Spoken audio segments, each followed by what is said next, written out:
देव सवितो दूरितानि पराभव, यह वेद वाक्य है। यानी कि इसे सूर्य को जागनाथ भी कहते हैं, विश्व देवता भी कहते हैं।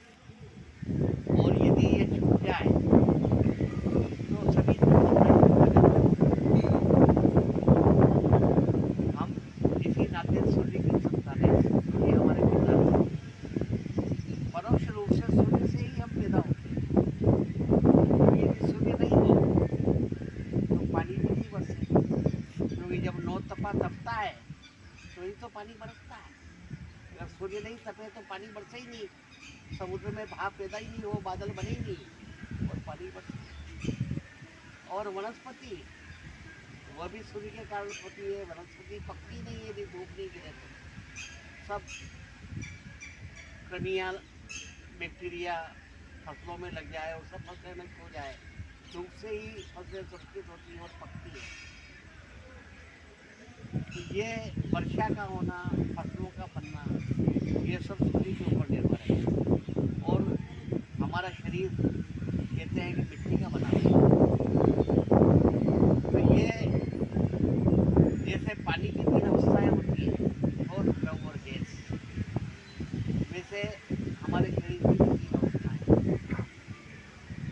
पानी जम के बर्फ बन जाता है, बर्फ पिघल के पानी बन जाता है, पानी गर्म बन के भाप बन जाता है, भाप ठंडी हो गई फिर पानी बन जाती है। ऐसे यह मिट्टी है। इस मिट्टी के अंदर जो वनस्पति पैदा होती है, उस वनस्पति को खाने से हमारा शरीर बनता है।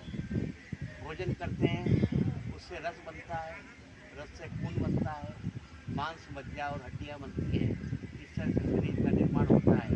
तो परोक्ष रूप से ये मिट्टी ही है जिससे वनस्पति पैदा होती है और हमारा शरीर बनता है।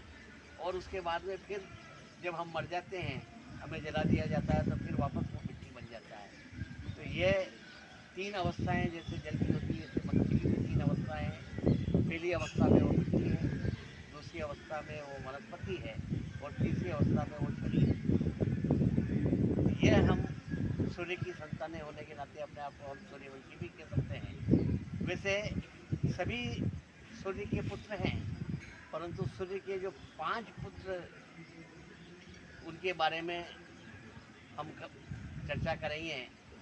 जो सबसे पहले सूर्य के जो पुत्र हैं वो है शनि महाराज, दूसरे हैं यमराज, तीसरे हैं सूर्य, चौथे हैं कर्ण और 5वें हैं अश्विनी कुमार।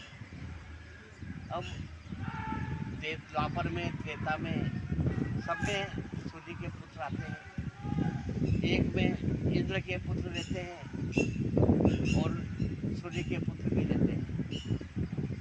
त्रेता में इंद्र के पुत्र बाली थे और सूर्य के पुत्र सूर्य थे। द्वापर में इंद्र के पुत्र अर्जुन थे और सूर्य के पुत्र कर्ण थे। एक में भगवान सूर्य के पुत्र का साथ देते हैं और इंद्र के पुत्र का वध करते हैं। एक युग में इंद्र के पुत्र का साथ देते हैं और सूर्य के पुत्र का वध करते हैं। इस तरह से त्रेता के अंदर वे बड़े भाई बनते हैं विष्णु के रूप में, और शेषनाग के रूप में छोटे भाई लक्ष्मण जी बनते हैं। तो द्वापर में वापस लक्ष्मण जी बड़े भाई बलराम बन जाते हैं और विष्णु के अवतार में छोटे अवतार बन जाते हैं। इस प्रकार से भगवान की अनंत लीलाएं हैं। कल हम सूर्य के पुत्रों के बारे में एक-एक करके चर्चा करेंगे।